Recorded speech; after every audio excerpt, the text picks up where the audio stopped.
할렐루야. 이제 수요 성경 강해 우리 인터넷으로 이렇게 녹화해서 여러분에게 방영을 합니다. 수요일마다 이제 두 번째 하는데 아직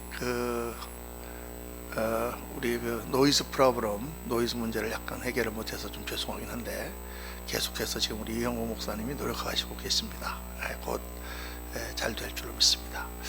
오늘 이제 창세기 강의 홍수 이후에 대한 내용을 같이 묵상할 텐데 여러분 같이 하나님 말씀 가운데 은혜 받는 시간 됐으면 좋겠습니다. 같이 한번 기도하겠습니다.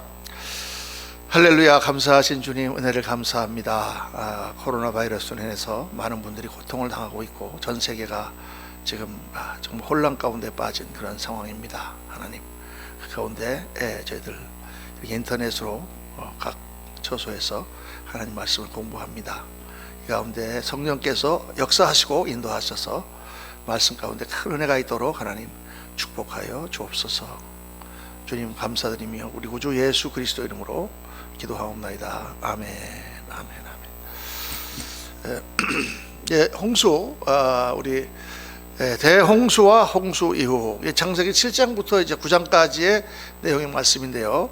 7장은 이제 홍수로 인하여 모든 것을 멸하시는 장면이 나와 있고, 8장에는 홍수 비가 그치고 회복되는 과정이 나와 있고, 9장에는 이제 하나님께서 주시는 언약과 그 후에 어떤 일이 벌어졌는지 하는 내용들이 기록이 되어 있습니다. 이제 짧은 우리 수요 성경 강의 창세기 묵상하는 것은 우리가 하나하나 자세한 내용이라든가 이런 걸 다 묵상하지 않고 전체적인 내용 중에 하나님이 우리에게 주시는 메시지가 무엇인가, 거기에 포커스를 맞춰서 이렇게 말씀을 묵상합니다. 사실 이제 구약의 그 모든 성경이 기록된 그런 방식이라든가 또 그 성경의 내용이라든가 이 전체를 볼 때 이제 거기에 나오는 뭐 그 구약 성경에 기록된 그 내용들을 단어 하나하나를 잡아서 이걸 가지고 뭐 이렇게 따지고 이게 과학적으로 맞냐 어쩌냐 뭐 이렇게 사실 어프로치 그런 식으로 접근하는 것은 별로 구약 연구에 큰 도움이 되지 않습니다. 이게 지금으로부터 거의 한 3,500년 전에 쓰여진 고문서고, 그 당시에 이제 그 하나님의 사람들이 하나님으로부터 받은 그 말씀을 그걸 기록한 것이기 때문에, 또 그 기록 자체가 히브리어 공부해 보면 알겠지만 그 자체가 전부 이제 자음으로만 되어 있습니다. 그런 내용들이, 그러니까 같은 단어라든가 다른 단어라든가 이런 것도 비슷비슷한 게 많고, 그런 모든 내용을 지금 다 정리해서 이 구약이 기록되어 있는 거거든요. 그래서 이 이제 구약을 묵상할 때 가장 기본적인 그러한 자세는 뭐냐면, 하나님의 그 이야기 가운데 나오는 내용을 그림으로, 그 이미저리 어떤 메시지로 일단 받는 게 중요합니다. 그리고 그 가운데 하나님께서 무슨 메시지를 우리에게 전달하려고 하는가. 이 성경의 말씀 내용이 물론 정확하고 진리의 말씀입니다. 그러나 그 정확도라고 하는 것은 지금 우리가 과학 서적이라든가 수학 서적에서 얘기하는 그런 류의 정확을 말씀하는 것은 아니죠. 그 당시에 글을 쓰거나 이 모든 기록을 하는 그런 과정은 지금과는 많이 다른 그런 상황입니다. 그러니까 이 하나님의 정확한 말씀 가운데 하나님께서 우리에게 주시기 원하시는, 시공을 초월하여 3,500년이라는 긴 시간을 초월해서 변함없이 우리 인간에게 주시는 하나님의 메시지가 있는 거거든요. 그러니까 이 창세기를 묵상할 때 제일 중요한 거는 바로 그 포인트를 찾아내는 거예요. 지금 이제 노아의 홍수 같은 것도 과학적으로 지금 사람들이 추정을 해가지고 옛날에 지질이라든가 또는 무슨 나오는 화석이라든가 이런 걸 보면서 홍수가 있었다 없었다 사람들은 이런 대홍수는 다 신화에 불과하다. 여러분, 신화나 설화라고 하더라도 그게 모든 민족에게, 거의 대부분의 민족에게 홍수 설화라고 하는 그러한 이야기가 내려온다고 하면 그것은 그냥 단순한 신화라고 볼 수는 없죠. 성경은 정확하게 왜 그런 사람들이 그런 이야기를 가지게 됐는가를 설명하고 있잖아요. 그렇죠? 이것은 아주 정확한 기록입니다. 고문서 가운데서 아주 뛰어난 기록이죠. 뛰어난 기록입니다.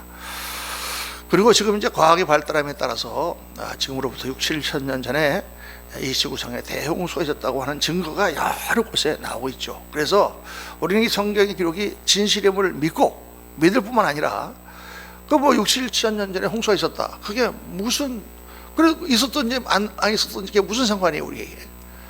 중요한 것은 지금 그 말씀이 지금 우리에게 무엇을 의미하는가. 우리의 신앙에 어떤 메시지를 하나님 주시기 위하여 지금 그러한 인류의 역사 가운데 그런 일이 있었는가 하는 것들을 우리가 살펴보는 것이죠. 그래서 결국 우리 지난 시간에 말씀을 묵상했습니다마는 노아의 홍수, 그거는 홍수라고 하는 심판의 메시지와 방주라고 하는 구원의 메시지가 같이 두 가지가 이렇게 투영되어 있다. 그걸 봐야 됩니다. 하나님의 역사, 구원 역사는 마지막 때에 반드시 심판이 있고 그 심판 가운데 구원의 역사가 있고 그 가운데 하나님 나라가 세워지는 그것이 하나님 나라의 패턴이다. 하나님 나라가 이루어지는 그러한 어떠한 유형이다. 이렇게 지금 하나님 말씀하시는 거죠. 그러니까 정확하게 그 컨셉을 우리가 잡아야 됩니다. 우리 인생을 살아갈 때 우리 인생이 이대로 살다가 대충 살다가 엉망으로 살다가 그냥 끝나는 것이 아니고 우리 인생은 마지막 때 반드시 결산하고 하나님의 심판 앞에 서게 되고 그때 우리는 우리의 의가 아니라 예수 그리스도의 의로 말미암아 구원을 받게 되는 방주로 말미암아 코파라 전체를 덮는 하나님의 대속의 은혜로 말미암아 구원받는 메시지가 바로 거기에 담겨 있다. 그거를 찾아내는 것이 중요한 것입니다. 오늘 말씀은 홍수가 일어나고 난 후에 결과가 어떻게 되었는가. 첫째는 대홍수의 결과에 대해서, 그리고 둘째는 노아의 세 아들에 대해서 잠깐 묵상을 하고 오늘 짧은 강의를 마치도록 하겠습니다. 자, 대홍수의 결과를 성경은 이렇게 기록하고 있습니다. 7장을 중심으로 첫째는 자연적으로 큰 변화가 일어났다. 지형 및 지질, 여러분 한번 생각을 해보십시오. 이 지구상에 큰 물이 덮여서 홍수가 한번 이렇게 쓱 쓸고 내려가도 거기에 있는 나무 뿌리가 다 뽑히고 거기에 있는 모든 이렇게 그 강이라든가 이런 게 강 줄기가 바뀌잖아요. 그것처럼 홍수가 조그만 댐 하나가 터져서 강 하나가 범람을 해도 강줄기가 바뀌는데 하물며 이 온 우주가 지금 이 지구가 다 덮여가지고 그 물이 휘둘렸다 할 때 어마어마한 지형의 변화가 있습니다. 그런 것들이 이제 세계 곳곳에서 나타나고 있죠. 자연적으로 이게 시간이 지나면서 된 것도 있지만 그렇지 않은 것도 있다. 엄청난 그런 변화가 일어나는 것이 있다. 그 성경에 보니까 창세기 7장 11절부터 노아가 600세 되던 둘째 달, 그달 11의 날이라 그날에 큰 기품의 샘들이 터지며 하늘에서만 이게 물이 쏟아진 게 아니라 밑에 있는 바다와 샘들이 터졌다. 하늘의 창문이 열려 물이 땅에 더욱 넘침에 천하의 높은 산이 다 잠겼더니 물이 불어서 15규빗이나 오르니 산들이 잠긴지라. 어마어마한 산 위에 어마어마한 물이 덮여서 이렇게 큰 요동이 일어나는 것을 말씀하고 있습니다. 둘째로 지구상 동식물 생태계가 대변화를 일으켰다. 다 죽었으니까요. 창세기 7장 21절에 땅 위에 움직이는 생물이 다 죽었으니 그 새와 가축과 들짐승과 땅에 기는 모든 것과 모든 사람이라 육지에 있어 그 코에 생명의 기운이 숨어 있는 것은 다 죽었더라. 자연의 모든 생물을 쓸어버리시니 곧 사람과 가축과 기는 것과 공중의 새까지라. 이들은 땅에서 쓸어버림을 당하였으되 오직 노아와 그와 함께 방주에 있는 자들만 남았더라. 뭐 우리가 고고학이라든가 또는 지질학이라든가 또는 이런 걸 해보면은 여러 가지 이상한 종류의 화석들이 나타나고 또 그런 동물들, 날짐승들, 또 뭐 공룡들, 또 더 나아가서는 무슨 식물들도 아주 큰 식물들 그런 것들이 있었는데 다 사라진 것들 나타나고 그런 대변혁이 일어났죠. 지금 이제 그 가장 이 노아의 홍수의 큰 증거 하나가 뭐냐 하면 석유입니다.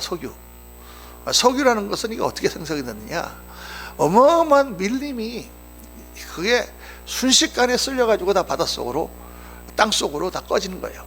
그 큰 밀림과 그런 것들이 그 강한 압력에 의해서 땅에 묻힐 때 그것들이 다 이제 그 안에서 녹고 그렇게 변화가 돼갖고 그것이 석유가 됐다.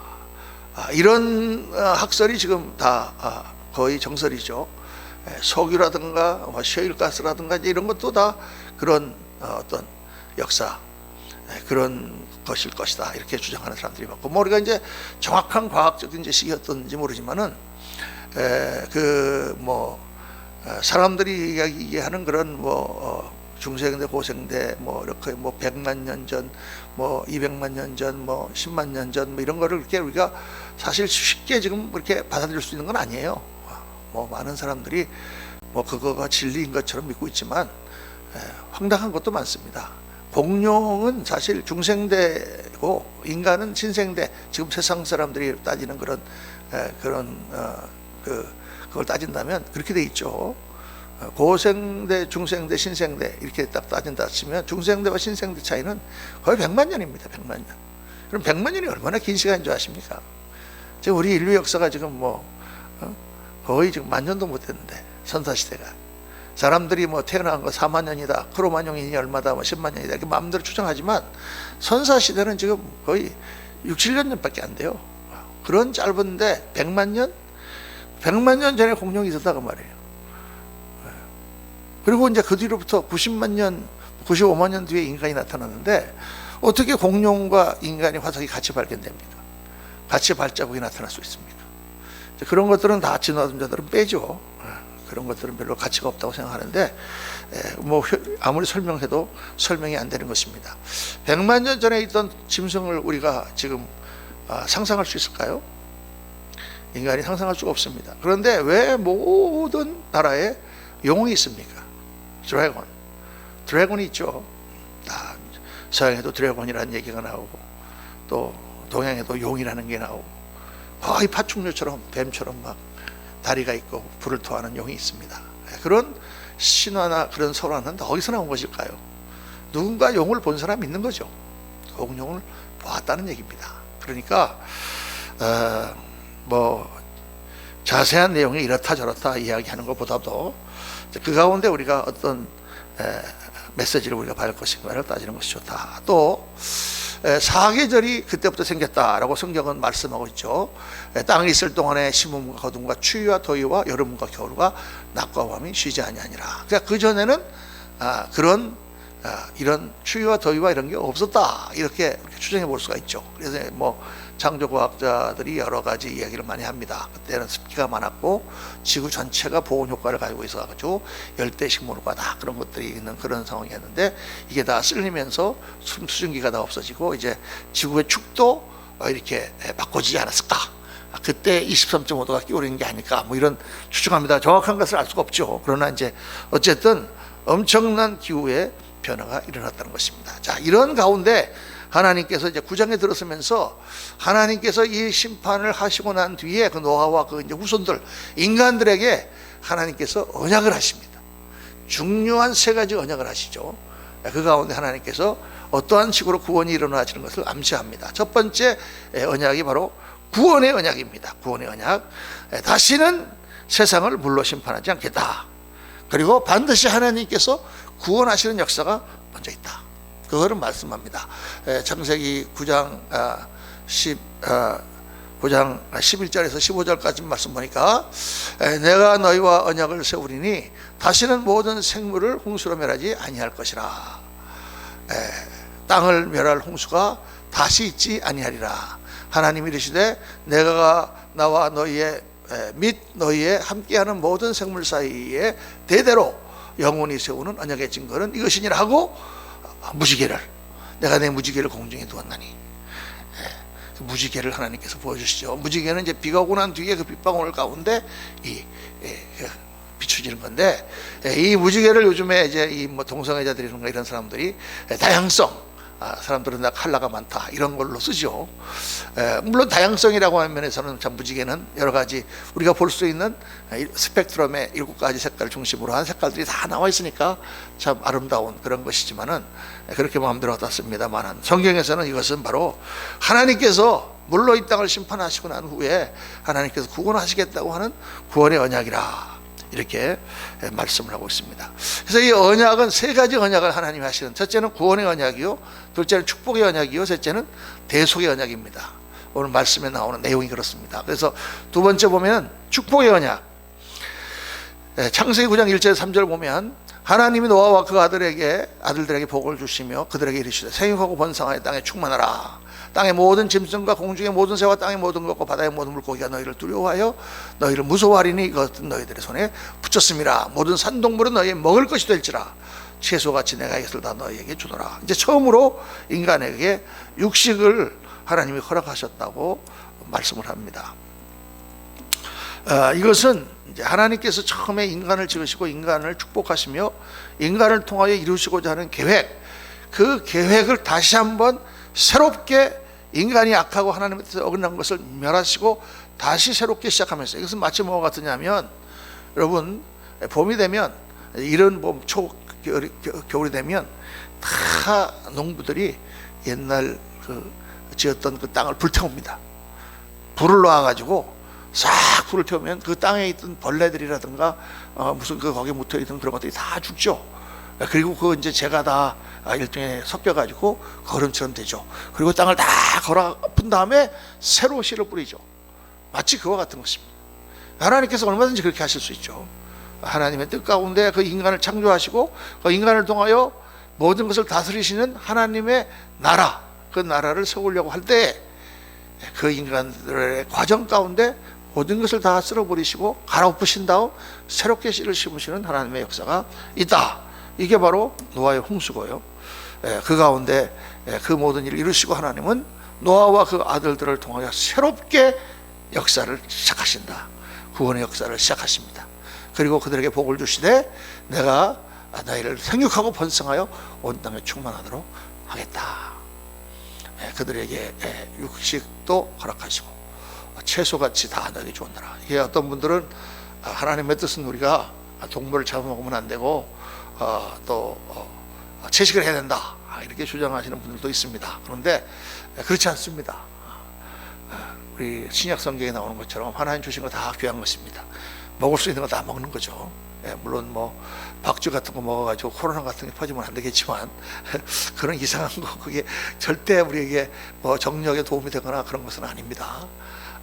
성경에 또 먹지 말라 한 것도 레위기에 많이 나오죠. 먹지 말라 한 그 내용도 보면 거기에는 영적인 내용도 들어있고 이방인들이 먹는 그런 거 취하지 말라는 내용도 들어있고 또 육신적으로 위생이 좋지 않은 거 그런 내용도 들어있습니다. 그런 걸 다 우리가 생각하면서 적절하게 먹는 것이죠. 하나님 주신 거 다 귀한 것입니다. 무엇을 뭐 먹거나 안 먹거나 이런 것을 우리가 뭐 신앙적으로 금하거나 그럴 필요는 없죠. 몸에 좋지 않은 거 물론 먹지 말아야 되죠. 몸에 좋은 거 많이 먹어야 되고, 육식도 저도 나이가 들어서 이렇게 보니까 많이 한꺼번에 고기를 많이 먹으면 그 다음에 탈이 납니다. 젊었을 때는 안 그랬는데, 그렇죠. 적당히 모든 것을 섭취하는 것이 좋은 것입니다. 이 하나님께서 우리 인간을 만물의 영장으로 삼으시고 특별히 하나님의 자녀들로 하나님의 형상으로 하나님의 품성을 가진 그런 존재로 지으시고 하나님의 나라를 통치하시는 그런 사명을 주셨어요. 그러니까 이게 절대로 무슨 불교에서 기독교는 뭐 땅을 정복하라, 환경을 파괴하는 주범인 것처럼 말씀하는데 그런 뜻이 아니죠. 다스리는 것입니다. 다스린다고 하는 것은 파괴하는 게 아니죠. 적절하게 그런 것들을 사용하여 하나님 나라에 도움이 되도록 이용하라는 것입니다. 그렇게 이 만물이 주어졌다는 거예요. 우리 인간에게. 이거 얼마나 큰 축복입니까? 그것들을 사람들이 욕심을 가지고 자기가 많이 가지려고 하고, 그래서 그것을 영어로 abuse, 아주 그냥 나쁘게 만드는 이런 역할을 인간이 하는 것이지, 모든 것들을 선하게 하나님 나라 영광을 위해 그 목적대로 사용한다고 하면 다 하나님 나라의 영광을 나타내는 도구로 사용될 수가 있는 거죠. 물질도 그렇지 않습니까? 돈이라고 하는 것이 정말 필요하고 사람을 살리고 사람들을 평화롭게 하고 사랑을 나누고 정말 아름답고 귀한 것을 얼마든지 쓰여줄 수 있는 것을, 그것을 위하여 다른 사람을 죽이고 또 빼앗고 싸우며 욕심을 가지고 그런 온갖 나쁜, 그러니까 중요한 것은 영적인 것이죠. 영혼이 잘된 같이 범사가 잘되고 한건하기를 구하노라 했는데, 하나님의 영을 받아 선한 쪽으로 모든 것을 쓰면 모든 것이 선하게 되는 것입니다. 악한 쪽으로 가면 모든 것을 다 망가뜨리는 것이죠. 하나님을 왜 우리가 믿어야 되는가? 그래서 그렇습니다. 자, 세 번째로 하나님께서는 대속의 언약, 참 이 귀한 언약을 주시죠. 피에 대하여, 고기에 대해 말씀하시고 나서 4절에 그러나 그 고기를 그 생명되는 핏째 먹지 말 것이니라. 피를 핏째 먹지 말라. 그래서 지금도 그 유대인들은 코셔풋이라 그래서 동물의 피를 다 빼고 그거 먹어요. 이제 그냥 보통 먹을 때는 일단 피를 다 뺍니다. 피를 빼지만 그래도 어느 정도는 피를 남겨둬서 이렇게 먹을 때 약간 핏물도 나오고 그러지 않습니까? 그래야 맛있는데 그걸 싹 빼야 된다. 100% 뺄 수는 없겠죠. 그렇지만 하여간 그렇게 먹는데, 이 핏째 먹지 말라고 하는 그 당시 사람들이 이제 날피를 먹는 그러한 풍습 가운데 피에 하나님이 특별한 영적 의미를 두셨어요. 내가 반드시 너의 피고 너의 생명의 피를 찾으리니, 짐승이면 그 짐승에게서 사람이나 사람의 형제면 그에게서 그의 생명을 찾으리라. 자, 그리고 다른 사람의 피를 흘리면 그 사람의 피도 흘릴 것이니 이는 하나님이 자기 형상대로 사람을 지으셨습니다. 이 피를 생명의 비유로 쓰신 것이죠. 피는 생명이다. 실제로 우리 몸에 모든 생명의 근원이 어디 있습니까? 피에 있습니다. 그렇죠. 피가 뼈 안에서 생성이 되면서 그 피가 모든 생명들 다 우리 생명을 공급하는 역할을 하는데, 그 피를 통해서 피의 생명이 있음을 말씀하시고 피의 제사를 통하여 구원이 있을 것을 암시합니다. 그러니까 이제 예수 그리스도, 우리가 흔히 말하듯이 예수님의 보혈, 피를 흘리신 보혈, 예수님이 흘리신 피와 그 살을 우리가 뭐가 되셔서 성찬할 때 잔을 마실 때 그것은 예수님의 피를 마시는 것이다. 피는 바로 생명입니다. 그리고 피는 대속입니다. 그러니까 구약에 나오는 모든 제사는 동물의 피를 흘려 그 피를 뿌리고 그 생명을 하나님이 취해 가심으로 우리의 모든 죄를 그 생명에 더불어서 하나님이 심판하시고 나는 죄사함을 받는 대속, 죄가 덮여지는 그 개념이 이 노아의 홍수로 세상을 심판하시고 난 뒤에 노아에게 주시는 그 메시지 가운데 그 말씀을 하나님께서 또 암시하시는 것입니다. 성경에는 계속 이런 암시를 통하여 하나님께서는 대속, 예수 그리스도의 대속의 구원을 창세기 3장에서부터 쭉 계시하시죠. 아담이 입었던 무화과 나무를 하나님 벗기시고 가죽옷을 지어 입히신, 동물을 죽여 피를 흘린 가죽옷을 지어 입히신 것 다음 아벨의 피의 제사를 하나님께서 받으신 것, 그리고 노아가 와서 동물을 죽여서 번제를 드렸을 때 하나님께서 그 번제를 받으시고 이 피에 대하여 말씀하시는 이 모든 내용이 창세기에서부터 쭉 흐르고 있습니다. 그리고 이제 우리가 다음 시간부터 아브라함을 배울 텐데, 아브라함이 하나님의 부르심을 받아 가나안 땅에 도착했을 때 제일 처음 한 게 무엇입니까? 그 하나님 앞에 번제를 드리더라. 동물을 죽여 피를 뿌리고 태워서 하나님께 드림으로 이 쿠파르, 우리의 죄를 덮는 그 역사, 이게 계속 성경에 점진적으로 계시가 되겠죠. 예수님의 십자가의 보혈을 향한 하나님의 계시입니다. 결국 하나님의 형상, 하나님의 아들이신 예수 그리스도께서 삼위일체 제2위이신 그분께서 오셔서 우리를 위하여 피를 흘리시고 십자가에 달려 죽으심으로 모든 사람의 죄를 대속하시고 그리스도와 하나가 된, 믿음으로 하나가 된 모든 성도들을 구원하시는 역사가 계시가 되어 있는 것입니다. 그래서 성경은 굉장한 통일성, 놀라운 그런 통일성을 가지고 있습니다. 그렇게 고대에 쓰여진 책이 벌써 그 내용들을 다 암시하고 있는 것을 우리가 볼 수가 있죠. 이것도 피를 먹어라 그러지 말았으니까 무슨 선지는 먹으면 안 된다. 옛날에 우리 어떤 목사님은 자기는 선지자이기 때문에 선지를 많이 먹어야 된다고 그러시는데 그렇게 적용할 필요는 없습니다. 신약 시대에는 이제 구약의 모든 모형으로 하나님께서 주셨던 그런 율례라든가 그런 것들이 다 이해가 됐고, 이제는 그리스도 안에서 무엇이든지 다 먹어도 괜찮습니다. 그래서 좋아하시는 분은 적당히 드시되 그렇게 관계될 필요는 없지만은, 그러나 이제 성경에 나오는 그 피의 개념, 그것은 생명을 말하는 것이고 그 생명의 대속, 피를 흘림으로 그 피를 갚는 것처럼 대신 그리스도께서 피를 흘리셔서 우리 죄를 위하여 죽으시고 우리가 그리스도를 믿음으로 죄사함을 받는 그 역사가 성경에 계시가 되어 있다. 오늘 내용은 좀 이렇게 가벼운 내용입니다. 이제 계속해서 노아의 세 아들에 대하여 간단히 나옵니다. 이제 다음 시간에 우리가 공부할 10장에 보면 노아와 그 아들들이 어디로 어떻게 퍼졌는가, 전 세계에 어떻게 정착을 했는가 하는 내용이 나오겠습니다만은, 오늘은 간단하게 노아와 거기에 드러났던 그 어떤 그 상황을 여러분하고 같이 한번 묵상을 해봅니다. 셈과 함과 야벳이다, 이렇게 구분이 되어 있죠. 셈은 소아시아와 아시아로 퍼졌다. 유대인들은 셈의 후손입니다.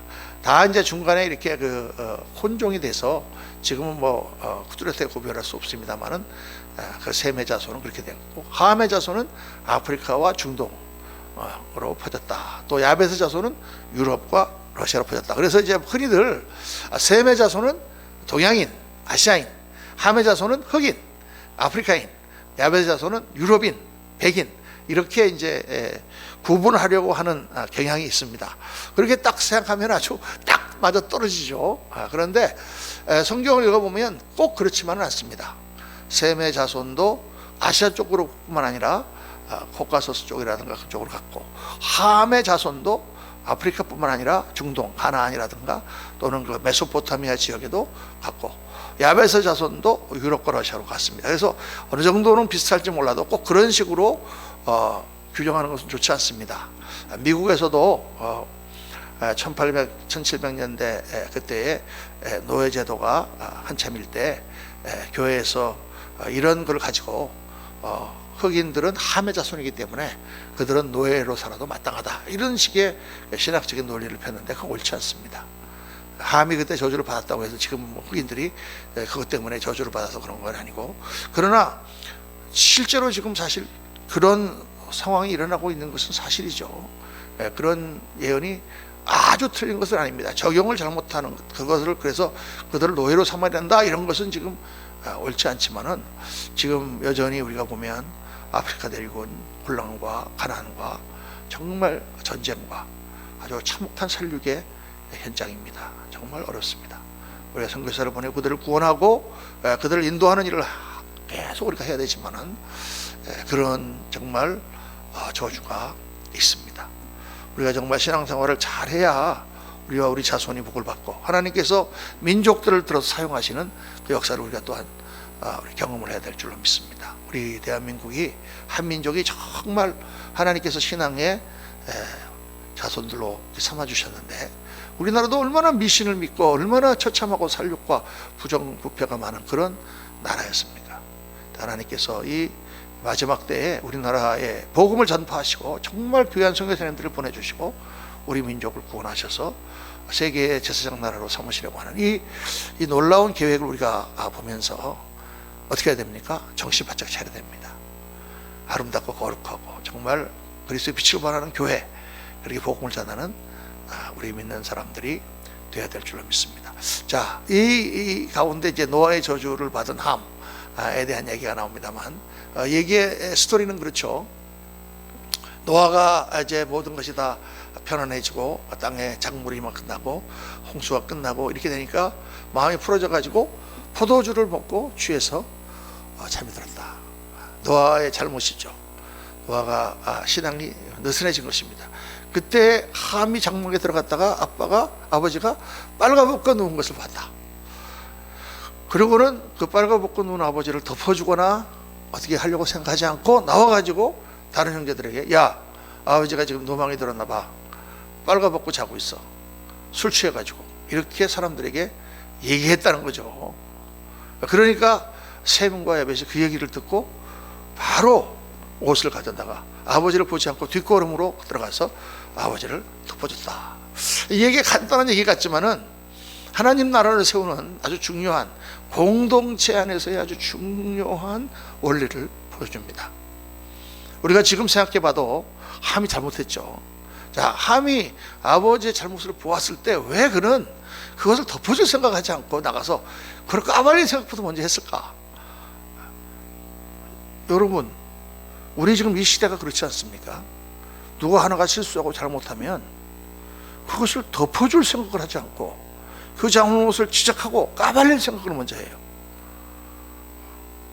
그걸 미국에서 칠면조, 그 야생 칠면조 와일드 터키가 그렇다고 합니다. 와일드 터키가 이게 그 야생 칠면조들이, 야생 칠면조는 꼭 꽁처럼 생겼어요. 큰 꽁처럼 이렇게 다니다가 한 놈이 너 싸우다가 확 해가지고 부리가 좋아져서 피가 나면은 이 피를 보면은 칠면조들이 흥분한다는 거예요. 그래갖고 다 가서 그 피 흘린 칠면조를 쪼아서 죽게 만든답니다. 피가 나면 그것을 덮어주고 고쳐주고 할 생각하지 않고 피를 보고 더 흥분해서 가서 그걸 쪼아 죽이는 칠면조들처럼 오늘 시대가 그렇지 않은가. 어떤 사람이 하나 실수하면 그 사람이 실수했나 보다. 자, 어쩌다가 그런 잘못을 했을까. 어떻게 희생당한 사람, 그런 사람을 회복시켜 줄 수 있을까. 이런 거에 포커스를 맞추지 않고 그냥 가서 까발리고 비난하고, 참 그런 풍조죠. 지금 이거 보면서 세 가지 지금 함의 잘못이 있습니다. 첫째가 뭐냐? 권위에 도전한 것이죠. 아버지의 권위라고 하는, 사실 그 당시에 하나님의 권위의 위인 권위입니다. 권위가 무너지면 모든 것이 무너집니다. 권위가 무너지면 사회가 무너집니다.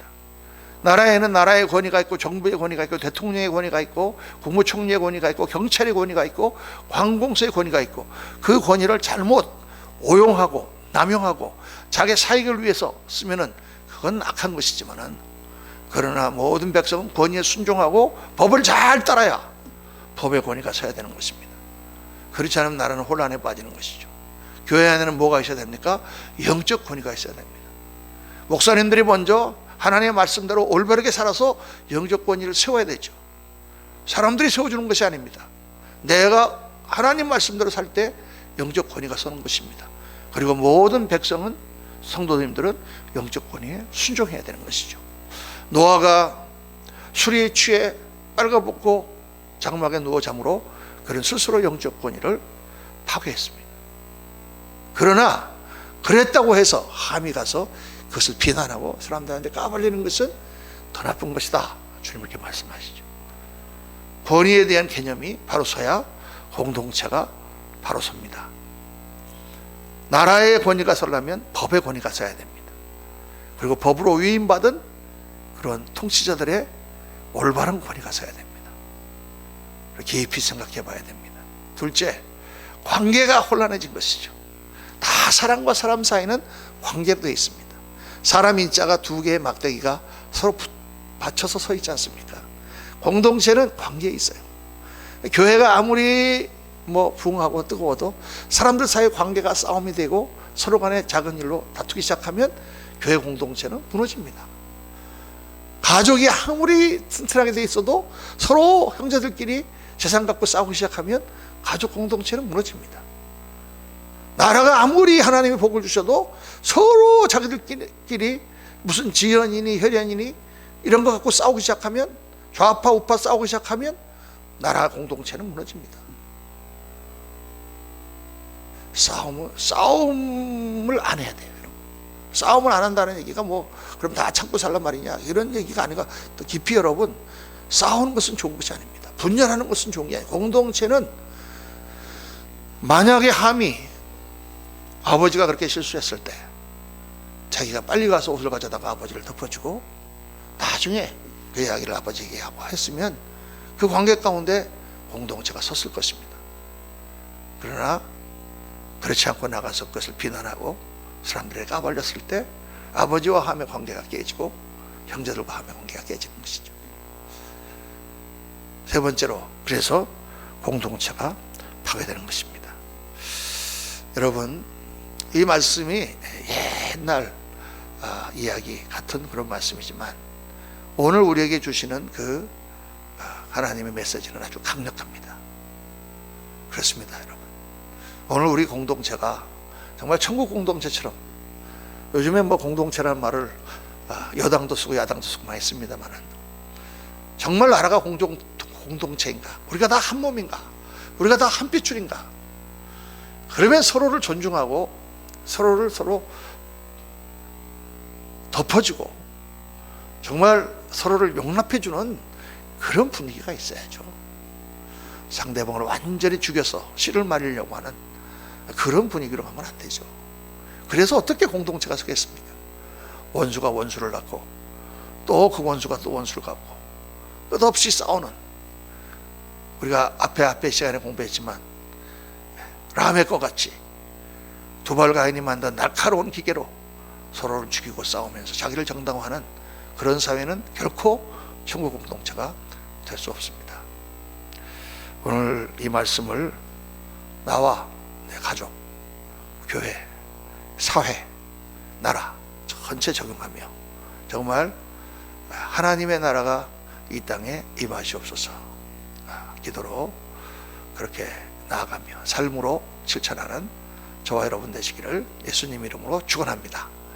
잠깐 기도하겠습니다. 아버지 하나님, 저희들 오늘 노아의 대홍수와 그 후에 하나님께서 택하여 구별하신 노아와 그 아들들을 그들이 새로운 공동체, 새로운 하나님 나라를 만들어가는 과정의 첫 단추부터 분열이 있었고 권위에 대한 도전이 있었고 그리고 공동체가 파괴되어가는 모습을 저희들 봅니다.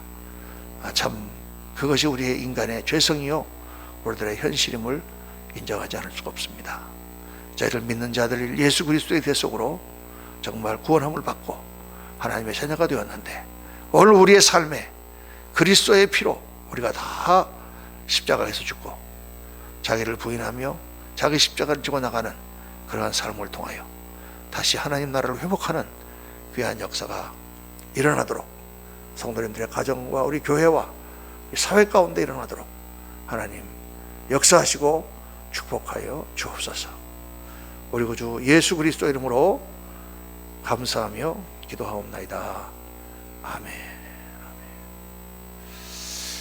할렐루야. 오늘 수요 예배를 마쳤습니다. 여러분 또 편안히 잘 계시다가 주일날 인터넷에 뵙겠습니다. 감사합니다.